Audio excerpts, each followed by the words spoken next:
eile juba hakkasin muretsema, et autol mingi asi nagu teeb halba häält ja täna hommikul ma olin jumala veendunud, et auto tahab tähelepanu. Olin päris mures hommikul ja siis käisin mingis töökojas, seal pandi diagnoos, rattalaager on läbi. Siis järgmises linnas, tähendab meid juhatati järgmisse linna, et sealt on lootust abi saada.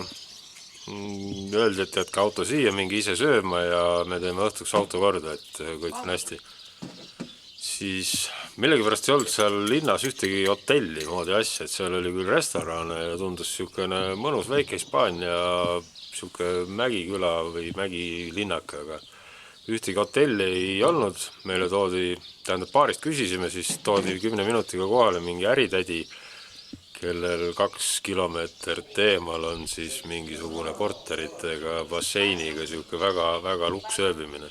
Kallis ka muidugi, et 300 euri, alguses küsis 340, siis 40 euri oli nõus meile andeks andma, et aga no väga luksvärk iseenesest, et niisugune soojamaa suvitamise värk, et